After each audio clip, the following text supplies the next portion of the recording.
All right, y'all. I just wanted to share with you kind of what my process is for getting stuff done whenever you don't really feel great. Anyways, the first thing I always do is make sure that the dishwasher is going and the washing machine is going. I'm pretty sure I just checked the dryer and made sure it was running, not running, like drying some clothes. There's nothing for me to switch, so I think I'd probably just fluffed it. Anyways, and then I am unloading the dishwasher and loading the dishwasher. I have my large roaster pan out because I had made a turkey the weekend before, and then I had boiled the bones and stuff to make some good bone broth. And then the day before, since everybody was sick, I made turkey and noodles per my husband's request. That's his favorite. I love turkey. I think it's delicious. He likes turkey a little less than me. And he actually requested we have a whole nother turkey out in the freezer because I usually try to buy a couple of them around Thanksgiving time whenever they're on sale. And he requested that I make a whole turkey of turkey and noodles. So we'll see about that. I don't know what I'm gonna do. I don't love freezing turkey and noodles because the noodles kind of lose their, I don't know, they just get kind of mushy after you've reheated them so many times. So I'm considering making like a turkey and noodle, like a canned turkey and noodle base, and then making a whole bunch of noodles to throw in the freezer, just like uncooked. I don't know, they might dry, but like usually whenever you go to the grocery store and buy like actual egg noodles, not like the swirly kind, like the homemade egg noodles, they're usually in the freezer section. So I'd probably just make a really large batch of those and then freeze them in like quart-sized Ziploc bags. I don't know. More thoughts on that later. But anyways, I have the roaster pan out because I had made a turkey and then I had made bone broth and then I made soup with that bone broth. It was delicious. Normally I put vegetables in it, but we don't have any vegetables in the house. So it was literally broth, not vegetables. Oh, good Lord. Broth, turkey, and noodles. And then it did have, like seasonings in it, like dried parsley and garlic and salt and all that good stuff. But I do have onions in the house. I didn't even cut up an onion and put it in there. Like, that's how basic I made it. It was delicious. And my husband was like, I will never get tired of this. So anyways, just, trying to cram as many dishes into the dishwasher as I possibly can. This is clearly, I do not wash dishes on Friday night. I usually try to make sure we eat leftovers so that we can start family movie night at a reasonable time. And then we can, get the kids to bed at a reasonable time.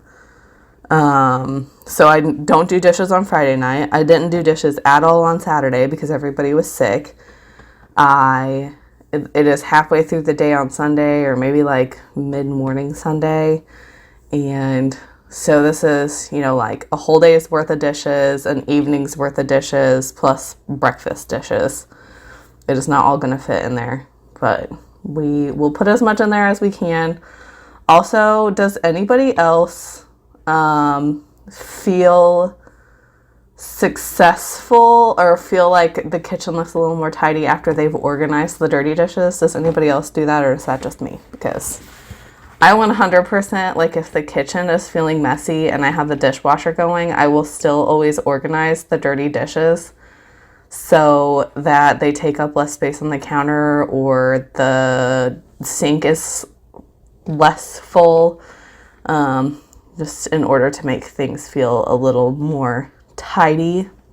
This is turkey and noodles, and I think this is after lunch. Because I just scraped some turkey and noodles that I had in a separate pot because I didn't want to heat up this whole other pot. Anyways, putting away the extra turkey and noodles. If you cannot tell, I really like red Dutch ovens.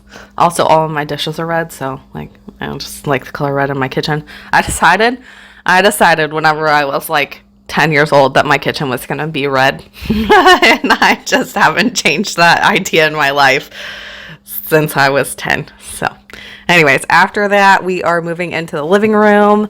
The kids drug out all of the books, so I'm just tidying up how those are on the shelf. They usually do pretty good at putting them back on the shelf, but they do a little bit better if, like the bigger books are up on the shelf and the smaller books are in the basket. So these are just the books that we give them access to. We have some paperback books that are actually directly above the shelf in that white basket that we keep our paperback books in so that they don't tear those up. Not that they're terrible on books, but accidents happen. They're 2 and 3, so we just keep the paperback books up where they cannot reach them. I'm just picking up random bits and bobs around the house. Shoes all over the floor. I'm just going to pick up all the blankets and put them into the laundry room to be washed because I am quite sure they are just covered in sick germs. Cameron and the boys are outside trying to get some fresh air and sunshine. Yeah. Anyways, this is not the worst our living room has looked. It has looked quite worse, and there are magnet tiles on the floor. I had told the boys, before they could go outside that they had to get their toys into the playroom. Obviously, they did not get all of them in there, but they did get most of them in there, so it's fine. A lot of it is magnet tiles, as I was saying. They got magnet tiles for Christmas. They're not name brand, they're off brand. They're not even like Picasso tiles. They're some other off brand. There's a million off brands, can't even tell you which one it is. Anyways, we got them magnet tiles for Christmas, and that's basically all they've been playing with for the last 2 months or something. I don't know, when was Christmas? In December? Anyways, yeah, so those are always in the living room. We're constantly having to tell them to put them back into the other room because if Cameron and I are in the living room or in the kitchen, they want to bring them in there and play with them in there. I'd prefer that they not. I'd rather them keep them in the playroom. So anyways, if you didn't notice, I'm just moving all the furniture because there's more toys under every piece of furniture. I guess that's part of mom life. And I am going to go ahead and sweep because we have 5 billion pets. Believe it or not, I run my Roomba every day in the main living areas. I run it in our master bedroom and master bathroom, and then I run it in the living room, and then I run it in the dining room and kitchen. And we keep all the other rooms on the other end of the house closed so the dogs can't get in and tear up stuff. Not that they tear up too much stuff, but if you can't look at our couch, our hideous floral couch, it obviously has a hole in it because one of our dogs did that. So we just try to minimize the risk. We keep them in the main living areas. They do fine for the most part. Anyways, I run a Roomba every day or every weekday, not on the weekends. But then I move the furniture on weekends and sweep underneath it. And this is what comes up literally every single weekend. And it's, because our yard doesn't have any grass and we have 6 pets. So and there's a lot of dirt and there's a lot of animal hair. It doesn't look that terrible until you sweep it all into a pile and that looks disgusting. So that's the joy of my life. Oh, I wanted to fill you in on our microwave. It was one day past the Amazon return window and our microwave just died, just quit working, wouldn't turn on.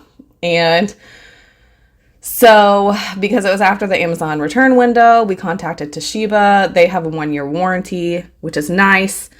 They said, hey, Amazon has an agreement with us that they have to take back Amazon products, our products that were sold on Amazon, and they can either get you a new one or send you a refund. We obviously didn't want a refund because we got this on Black Friday and it was a really good deal. So, We contacted Amazon. They said, hey, let's contact this third-party seller. All we did was say, hey, our microwave quit working, and they asked what were the specifics, like what exactly happened. And once we told them, they were like, okay, we got a new one in the mail for you today. So we got our new microwave in. Thank goodness. It was a bit of a pain in the butt to take care of, but it's nice that, the companies we were dealing with had really good customer service. I hope you guys have an awesome rest of your day, and I'll catch you next time. Bye, y'all.